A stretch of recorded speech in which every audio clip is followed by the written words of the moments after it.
The Magi, or the three kings, or the three wise men, as the tradition has come down to us, were originally shamans or witch doctors in ancient Babylon and in present day Iran and Iraq. When I say ancient, I'm talking about 5000 BC. They were actually, in those very primitive tribes, they were the soothsayers, the shamans, the witch doctors, the men of wisdom, the men of lore, the men of medicine, and so forth in that primitive society.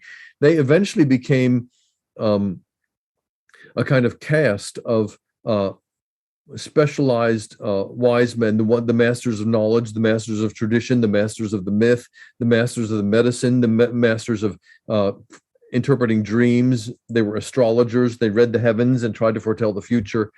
And they had a very important place in the court in Babylon.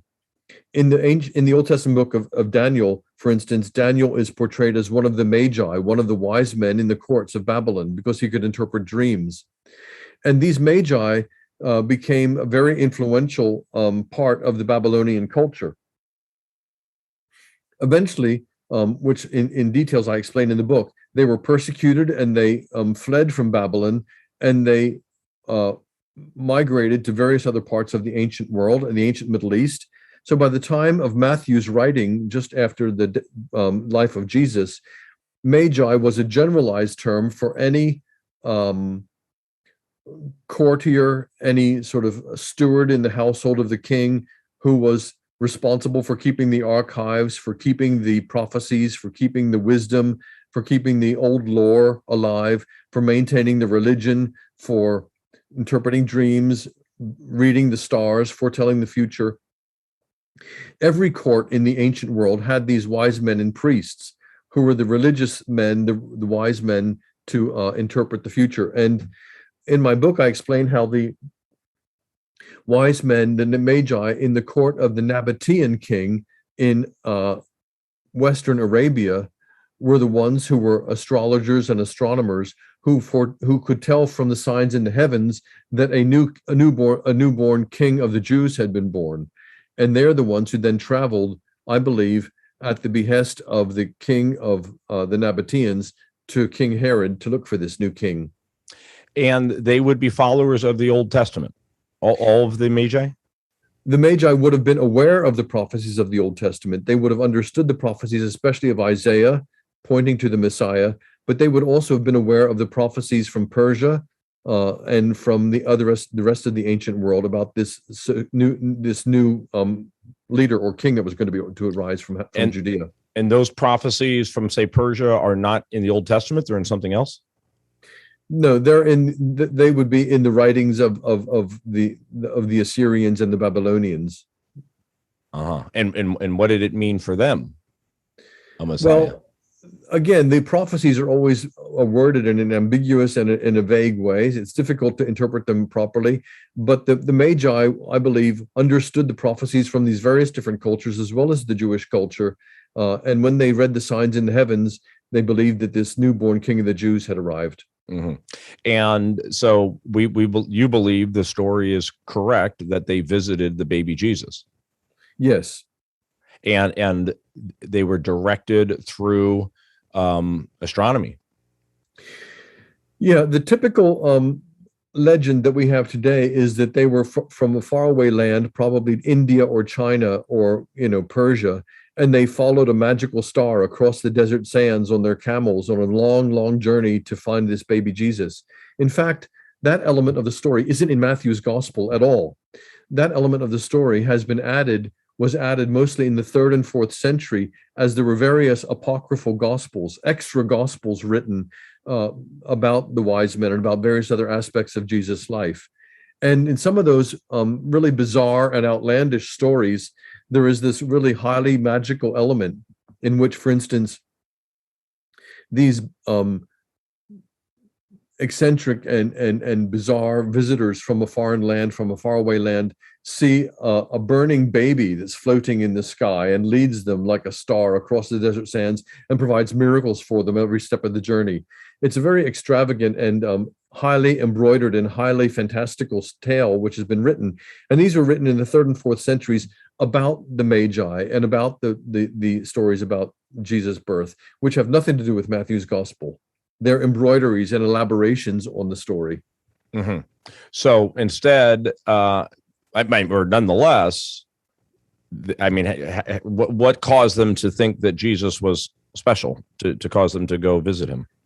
This is pretty complicated and gets into the intricacies of astrology in the ancient world. Basically, there were about 3 different theories of astrology: Persian, Egyptian, and Greek.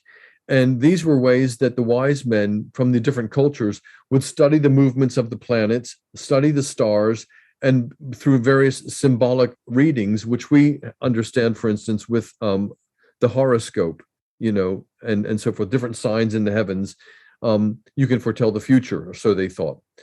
And the theory is that the wise men studied the movements of the planets, and there were certain movements of the planets, and all the planets symbolized something. So each of the constellations, for instance, represented different nations and different peoples on Earth. And which ones represented which nations vary from the Egyptian to the Persian to the Greek. But anyway, the theory is that they would have read the movement of certain planets like Jupiter, which is the royal planet, moving into the house of Aries the ram, the constellation of Aries the ram, which represented the nation of the Jews, and therefore they saw that a new king would be born into the Jewish nation. And this was such an important and unusual movement that it was something which never happened before. Therefore, it was unique, and they therefore discerned and drew the conclusion that there would be a newborn king of the Jews. So they didn't have. This is just one theory. There are lots of different theories about the different constellations. Some are very extravagant and detailed. For instance, some noticed that the planet Jupiter was not only moving into the constellation Aries, but it was moving into the constellation Aries by coming through the constellation Virgo, the Virgin. So therefore, this king that was coming into the house of the Jews would come through the Virgin. They actually, some prognosticators actually try to show that the planet Jupiter was not only moving through the Virgin, but moving through the constellation Virgo in the aspect of where the Virgin's womb would be. In other words, through her belly and then down through her pelvis, showing that Jupiter was moving through the Virgin's womb and through the Virgin's birth canal to move into the constellation Aries, which was the constellation associated with the Jews. So they didn't have GPS at the time. So how, through reading the stars, can they get precisely to baby Jesus? Well, there again, the Gospel of Matthew does not say that the star led them step by step. We know that the stars don't move. Planets appear to move, but stars don't move. But however, in the ancient world, they didn't distinguish between stars and planets. All of the heavenly bodies were called stars. Okay, so again, there's lots of different theories about what actually happened.